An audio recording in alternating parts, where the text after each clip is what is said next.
Hello friends, hello everyone, welcome to my YouTube channel. દૂધી બટેટાનું શાક ટ્રાય કર્યું છે? એકદમ નવી રેસીપી છે. ચાલો આપણે શરૂ કરીએ.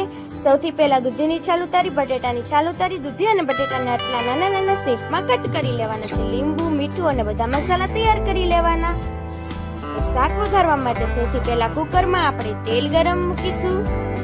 તેલ એકદમ સરસ ગરમ થઈ જાય પછી આપણે તેમાં રાઈ ને જીરું એડ કરી દઈશું.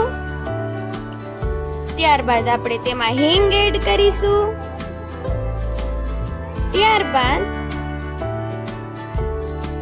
આપણે તેમાં દૂધી અને બટેટા એડ કરવાના છે. એકદમ સરસ હિંગ તતડી જાય, રાઈ જીરું તતડી જાય પછી એમાં આપણે દૂધી બટેટા એડ કરી દઈશું. દૂધી અને બટેટા એડ કરી દીધા બાદ આપણે બધા મસાલા એડ કરવાના છે. સૌથી પહેલા તો ચટણી પાવડર એડ કરીશું.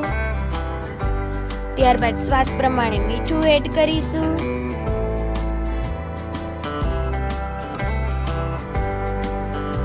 ત્યારબાદ હળદર એડ કરીશું.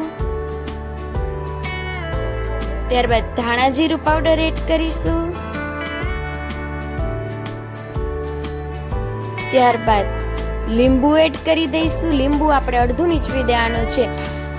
નાનું હોય તો આખું તમારે નીચવી દેવાનું છે અને જેટલું લીંબુ તમે એડ કર્યું છે એટલા પ્રમાણમાં તેમાં ખાંડ એડ કરવાની છે. તમારે જેટલું મીઠું રાખવું હોય તેટલી ખાંડ તમે તેમાં એડ કરી શકો છો. બધી જ વસ્તુ એડ થઈ ગઈ છે.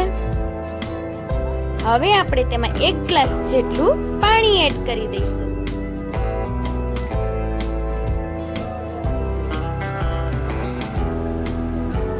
હવે આપણે શાકને બરાબર બધું મિક્સ કરી દઈશું અને ચમચા વડે બધું હલાવી લઈશું. એકદમ સરસ રેસીપી છે. ખાટું મીઠું દૂધીનું શાક ઘરે એક વખત ટ્રાય કરજો. કેવું બને છે અને પછી મને કમેન્ટમાં કહેજો કે તમારે ઘરે બનાવ્યું તો કેવું બન્યું અને આ રેસીપી તમને કેવી લાગી. હવે આપણે ગેસને મીડિયમ ફ્લેમ ઉપર કરી દઈશું અને કુકરનું ઢાંકણું બંધ કરી અને 2 થી 3 વિસલ વગાડી લઈશું. જો તમને આ રેસીપી ગમી હોય તો વિડીયોને એક લાઈક કરી દેજો અને જો વધારે ગમે તો તમારા ફ્રેન્ડ્સની સાથે શેર કરજો જેથી તમારા ફ્રેન્ડ્સને પણ નવી નવી રેસીપીઝ જાણવા મળે.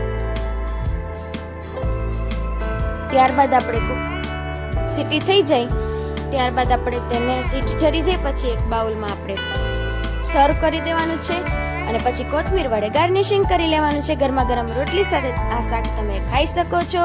છે ને એકદમ યુનિક રેસીપી. અને આવા નવા નવા વિડીયોઝ તમારે જોવા હોય તો અમારી કુકિંગ ક્વીન જાનવી ચેનલને એક સબસ્ક્રાઇબ કરી નાખજો. Thank you.